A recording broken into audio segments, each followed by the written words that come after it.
Olá, boa noite, seja bem-vindo, seja bem-vinda a mais um Tá na Web, o programa que te deixa por dentro dos assuntos mais falados na internet e mais pesquisados do Google.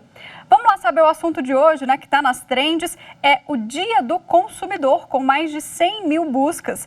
Dia do Consumidor é o assunto mais pesquisado dessa quarta, mas a gente também teve o termo Dia do Consumidor 2023 entre os 5 mais pesquisados de quarta-feira. Um dia para a gente relembrar nossos direitos, ficar de olho nas promoções. Dizem, inclusive, que esse dia está quase igual aí a Black Friday, né, com muitas oportunidades e descontos. Então, para a gente falar sobre os direitos dos consumidores, eu converso agora com o Renato Porto, que é professor e doutor em Direito. Olá, doutor, tudo bem? Seja bem-vindo, boa noite.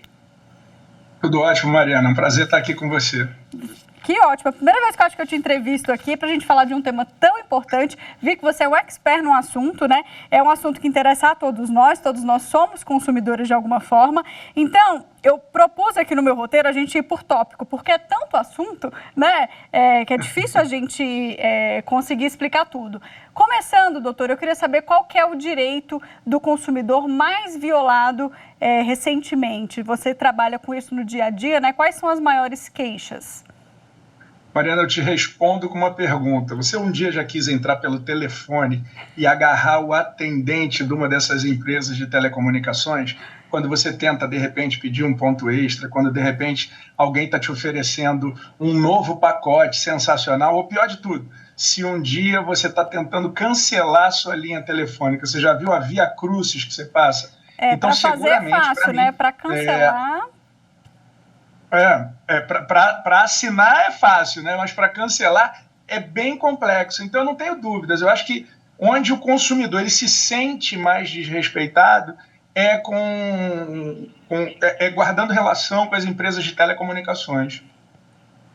E aí a gente pode buscar ajuda em qual órgão, em qual instituição, né? Porque a gente sabe que na internet tem o famoso Reclame Aqui, que muita gente vai atrás, mas não é um órgão, né? Existem órgãos de defesa do consumidor que estão aí para garantir o CDC.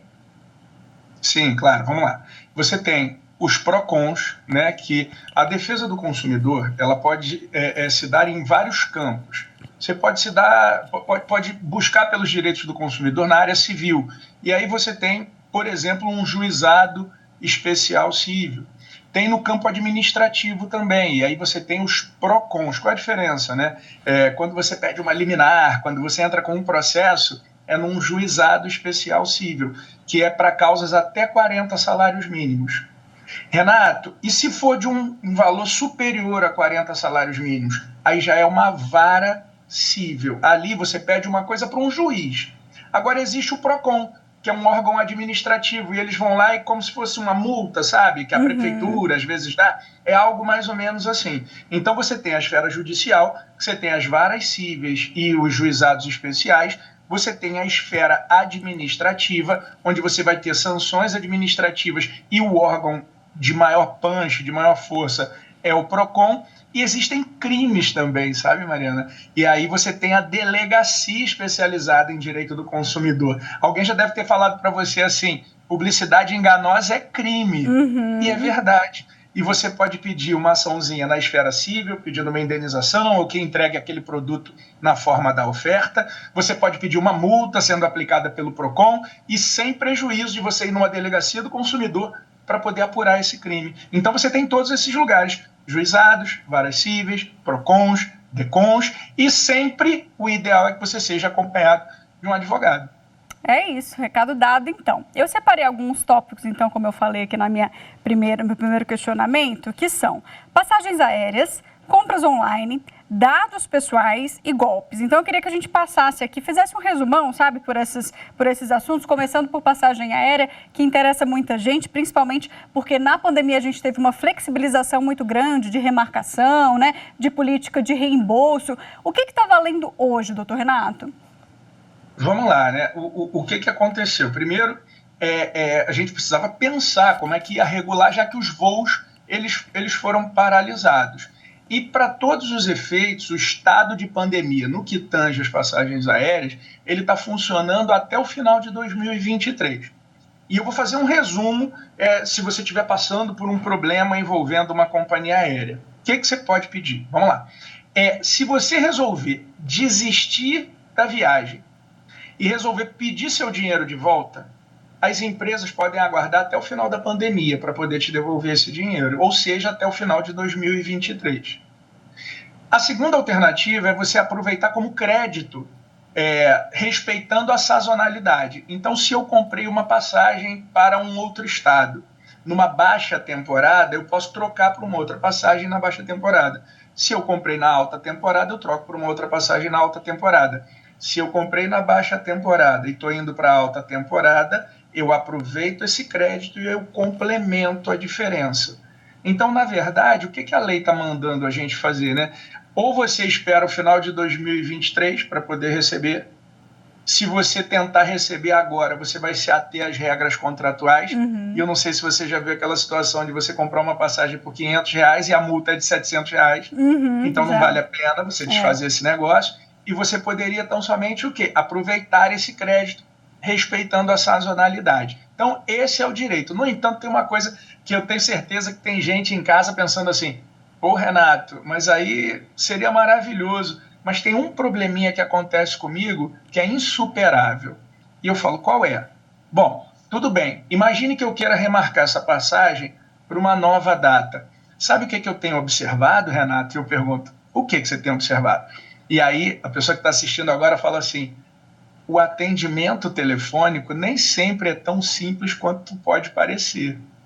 E aí as pessoas tentam remarcar, mas passam horas nessa dinâmica, né, de tentativa de remarcação e não conseguem, o que faz surgir um novo problema. E o que dá mais raiva ainda, às vezes as pessoas compram por sites que intermediam essa transação. E aí você entra em contato com a companhia fala, vai resolver com o site. E aí você entra em contato com o site, eles falam, vai resolver com a companhia. E é justamente nessa hora que o problema começa. Então, sem prejuízo disso que eu falei para você, caso a companhia esteja falhando no momento do atendimento, surge um novo direito, né? Hoje em dia tem uma indenização, Mariana, que se chama indenização pelo tempo de vida perdido. Não é incomum que você passe 20 minutos para ser atendido, muito depois mais 20 minutos num outro dia. Sim. Não, 1 hora num dia, 20 minutos em outro dia, e você vai somando. Às vezes passou, 10 horas para tentar resolver um problema. E aquele tempo que não tem como ser composto, né? Porque o tempo passou. E você poderia estar com a tua família, poderia estar estudando, fazendo qualquer outra coisa, menos ali, sendo mal atendido por muitos fornecedores.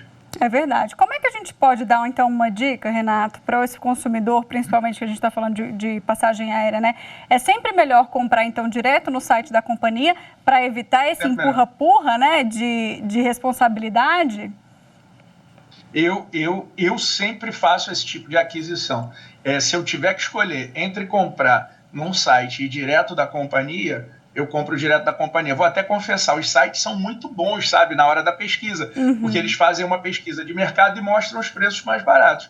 Eu, normalmente, entro no site, faço a pesquisa, depois entro no site da companhia e, às vezes, pago até mais barato no valor da passagem. É isso. Então, tópico de passagem já foi, mas a gente está aqui falando ainda de comprar online, né? Comprar em sites, e eu vou agora para o meu próximo tópico, que é o e-commerce, que vem crescendo aí depois da pandemia, explodiu, e hoje, pelo menos eu te confesso que eu não saio mais de casa para muita coisa, compro tudo online, né? Eu sou uma grande consumidora dos e-commerces e existem regras, né? Principalmente porque na hora que você está comprando esse produto, você não está vendo, você não está experimentando, você não está tocando, então você pode devolver até 7 dias. É isso? Me confirma os direitos, né, que nós consumidores temos. Isso, é verdade. Todas as compras feitas, isso é muito importante que você perguntou, todas as compras feitas fora do estabelecimento comercial, dentro da loja é uma coisa, e quando você compra pelo telefone, pela televisão, pela internet, é uma outra regra. Ou seja, quando você compra pela internet, quando você faz uma web compra, né, você está comprando fora do estabelecimento comercial. Aí vem a regra que está no artigo 49 do Código de Proteção e Defesa do Consumidor. E o que o artigo 49 ele diz, né? O consumidor ele pode se arrepender das aquisições feitas fora do estabelecimento comercial em um prazo de 7 dias. Mas a pergunta é, quando é que começa a correr esse prazo, Renato? Olha, eu teria dois momentos. O momento de número 1 seria o momento da compra. Oi, pode entregar na minha casa. E o momento de número 2 seria a hora do recebimento do bem. O legislador brasileiro, ele conhecia o fornecedor brasileiro. E se os 7 dias contassem da aquisição, sabe quanto tempo ia levar para você receber esse produto? Não é difícil. Pelo menos 8, 9, 10 dias depois do prazo vencido. Então, nas compras à distância, o consumidor pode se arrepender da aquisição em um prazo de 7 dias a contar do recebimento do bem, no caso de um produto, né? Ou então da efetiva prestação do serviço. Se eu assinei um canal de streaming, se eu baixei um novo aplicativo, ali eu não tenho que esperar para receber, aquele serviço já é prestado na hora. Então o prazo já começa a correr a partir dali para a hipótese de serviço. Entendi. E agora em caso de devolução, Renato, porque existe isso, né? A gente tem que devolver o produto. Obrigatoriamente o site, a loja, enfim, o e-commerce tem que pagar, né, esse frete e eles arcam com isso ou isso também vai depender? Quem que arca com a devolução? Você se lembra como é que era uma agência bancária há muitos anos atrás? Muita gente, fila pra caramba, agências imensas, com muitos caixas, com muitos gerentes, com uma área de recepção monstruosa também. Você notou que depois do advento da internet, essas agências elas foram diminuindo e às vezes até foram se comprimindo ao ponto de você acabar com 3 agências e as mesmas funcionarem em um mesmo ponto. Por que eu estou fazendo essa observação? Será que as empresas, os bancos, lucraram muito nessa hora? E aí você fala para mim, poxa, Renato, sim, a internet fez com que as empresas lucrassem muito. Agora eu vou falar um pouquinho técnico, jurídico aqui, mas não vai ser difícil, não. Aquela pessoa que pode se valer das comodidades, dos cômodos advindos das novas tecnologias, ele deve estar apto, esse fornecedor, a suportar os incômodos. Como a redução ela foi muito grande nos custos do negócio, o que seria o valor de um frete de devolução de um bem de consumo? Então, por óbvio que os custos de devolução deverão correr às expensas do fornecedor, porque você trabalhar pela internet, você economiza muito mais do que na hipótese de uma venda física. Isso é verdade, não tem aluguel, né? Não tem vendedor ali para você pagar salário todo mês, são vários os benefícios. Posso te contar uma coisa? Posso contar uma coisa? Juntando o tema passado com esse tema e vamos fazer uma experiência. Da próxima vez que a pessoa que estiver assistindo aqui agora for fazer uma compra pela internet de uma passagem aérea, juntando os dois, né? Eu pediria que você fizesse o seguinte, se você tem um sistema Android, entre e faça pesquisa nos sites de compra de passagem. Não é o site da companhia aérea, não. Os sites de compra de passagem. Depois, se você tiver um telefone com o sistema iOS, faça a mesma busca. Eu tenho recebido uma série de denúncias, Mariana, mostrando para mim que hoje em dia está tendo uma discriminação por sistema. Às vezes, a mesma passagem, no mesmo momento, em um sistema, o preço funciona de uma forma, e em outro sistema funciona de outra forma. Isso já acontecia na questão da geolocalização. O que é isso? Eu sou do Rio de Janeiro nesse momento. E aí, se eu estou tentando comprar uma passagem para São Paulo, a gente vai estar observando como é que é a movimentação de busca aqui do Rio. Se muitas pessoas estão buscando oferta e demanda, né? Às vezes o preço do Rio de Janeiro começa a subir, porque o sistema está de olho nisso, né? Isso também, para mim, é uma prática comercial abusiva. Então, consumidor, fique de olho. É isso, eu já tinha ouvido relatos também, não quis acreditar, falei, será? Mas aí você trazendo, eu costumo, agora eu já estou acostumando com a ideia e realmente é chocante. Bom, ainda falando de e-commerce, nosso último tema aqui, a gente não pode deixar de falar das pessoas que também foram lesadas, doutor Renato, com a questão das Americanas, né? Muitos fornecedores tinham contas ali, vendiam seus produtos, decretaram falência com o rombo das Americanas, que a gente acompanhou nas manchetes, e a pessoa não recebeu o produto, a empresa sumiu, né? Que prestava o serviço, que hospedava esse serviço de venda no site das Americanas. O que esse consumidor pode fazer?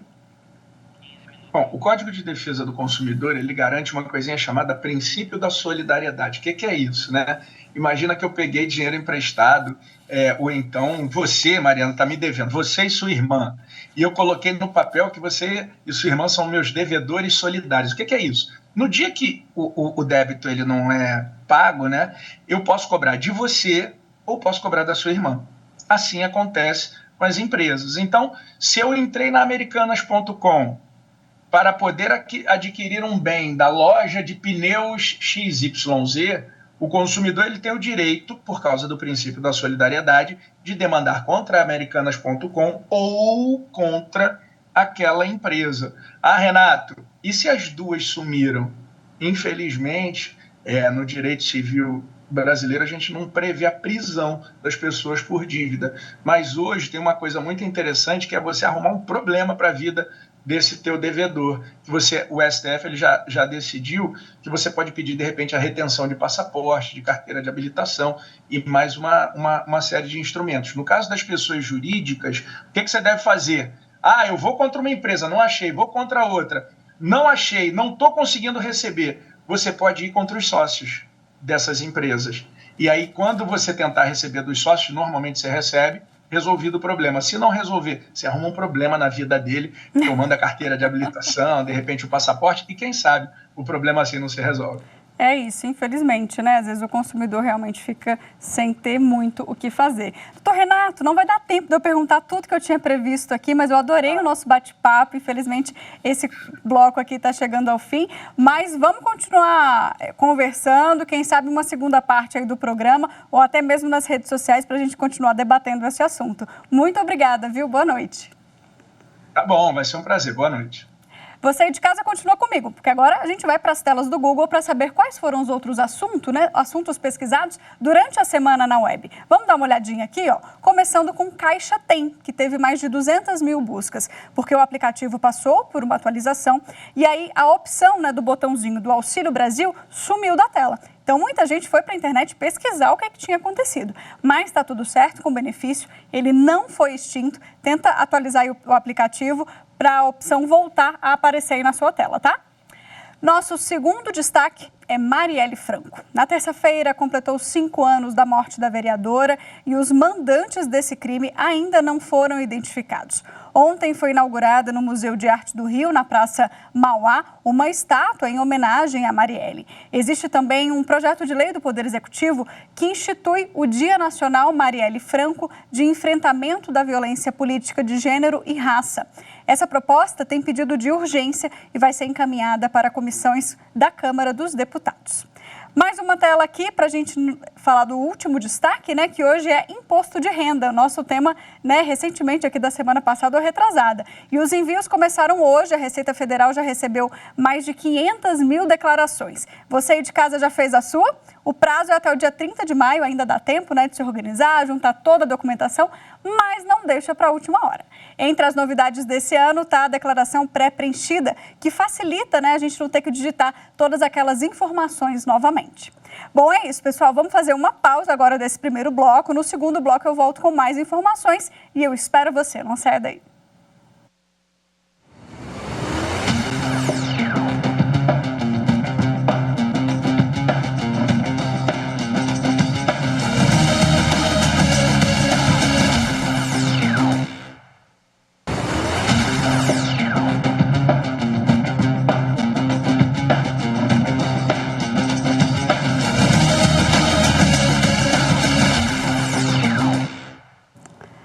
Estamos de volta e agora no segundo bloco a gente aborda uma fake news que está circulando pela internet. Vamos ver qual é.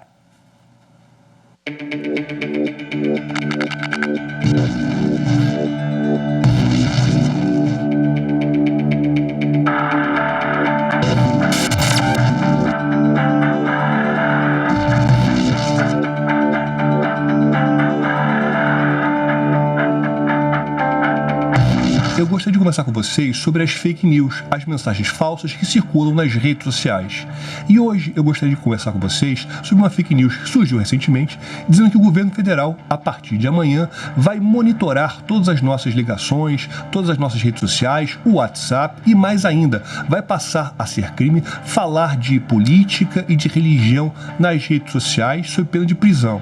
Gente, em primeiro lugar, que não existe nenhuma lei nesse sentido, e se existisse seria totalmente inconstitucional, porque violaria a liberdade de expressão, e esse monitoramento, se existisse, também ofenderia a Constituição, porque violaria a nossa privacidade. Então não tem qualquer embasamento. Quando você recebeu uma mensagem dessas assim, que parece muito absurda, joga na internet, verifique nas redes sociais, procure nas suas ferramentas de pesquisa, vá no site do Planalto para verificar se existe realmente uma lei permitindo isso. Fique atento, tome muito cuidado com o que você recebe. Procure ter segurança nas redes sociais. É isso, né? Ter o trabalho de checar ninguém quer, mas só encaminha a mensagem. Então vamos falar sobre esse assunto agora com o José Antônio Milagre, que é advogado especialista em crimes cibernéticos. Tudo bom, doutor? Boa noite, bem-vindo. Boa noite, Mariana. Boa noite a todos. Sempre um prazer poder participar do programa. Prazer é todo nosso. Bom, vamos falar um pouquinho sobre essa fake news que, apesar de absurda, teve gente que caiu, compartilhou e ela viralizou, infelizmente, né? Bom, mais uma vez para a gente reforçar, doutor, existe esse mecanismo, o governo tem como fazer esse trabalho de espião, né? Por que essa fake news surtiu tanto efeito, né, nas redes sociais? Excelente pergunta, Mariana. No momento em que nós estamos discutindo a regulação das redes sociais, nós sabemos que desde 2020 nós temos em trâmite no Congresso Nacional e na Câmara dos Deputados o projeto 2630, que vai tratar da regulamentação, é a chamada Lei da Liberdade, Responsabilidade e Transparência na Internet, e também aliado às informações de que o governo também tem algumas pautas para acrescentar na discussão e na votação desse projeto. Golpistas, pessoas que querem espalhar fake news, desinformação, aproveitam essas notícias que são reais para disseminar conteúdo falso, como esse conteúdo em que o governo teria legitimidade ou estaria monitorando conversações, áudios e mensagens. Não existe a menor possibilidade disso acontecer. Primeiramente, tecnicamente, as empresas, os meios de comunicação, os aplicativos têm compromisso com privacidade e ceder a um tipo de monitoramento certamente prejudicaria a reputação, a imagem e a economia desses aplicativos. E segundo, eu não tenho nenhum regulamento no Brasil que legitime o governo agir dessa maneira. Então, trata-se, como visto, de uma notícia falsa com o objetivo de causar polêmica, criar alarme, e, infelizmente, muitas pessoas acabam acreditando e passando isso à frente. É isso. Você citou agora há pouco, nessa sua resposta, doutora, a questão do projeto de lei para a regulamentação das redes sociais, né? Em que pé que está isso, a gente falando um pouquinho aqui de direito comparado, em outros países? Porque a gente sabe que foi uma revolução digital, todo mundo entrou nessa onda, muitas empresas foram criadas, as redes sociais bombaram e, de fato, não existe uma regulamentação específica para cada uma, né? Exatamente. Quando nos perguntam se espalhar fake news é crime, nós temos que pontuar com muita cautela. Primeiramente, no âmbito eleitoral, nós já temos crimes ligados ao espalhe de fake news. Porém, no geral, uma fake news de qualquer natureza, de notícias que podem fazer com que as pessoas tomem decisões perigosas, equivocadas, como casos de vacina, nós não temos uma regulamentação específica. Logicamente que a fake news que ofende alguém pode caracterizar um crime contra a honra, calúnia, injúria, difamação, ou que leve as pessoas a causarem danos ou a si próprio ou a terceiros. Mas uma lei específica nós não temos. Então é justamente nesse contexto que já existe no Congresso Nacional o projeto de lei 2630 de 2020, que pretende trazer algumas regras, como, por exemplo, a proibição de robôs e bots destinados a inflamar campanhas de ódio, a moderação das redes sociais, que hoje exercem a moderação seguindo suas políticas e termos, mas nem sempre. Muitas desinformações e fake news continuam, a possibilidade de denúncias e até a punição para aquele que utiliza as tecnologias para divulgar uma fake news, uma desinformação, e acaba causando um dano coletivo. Então, tudo isso se discute nesse projeto de lei. que está na Câmara, teve o texto aprovado pelo Senado.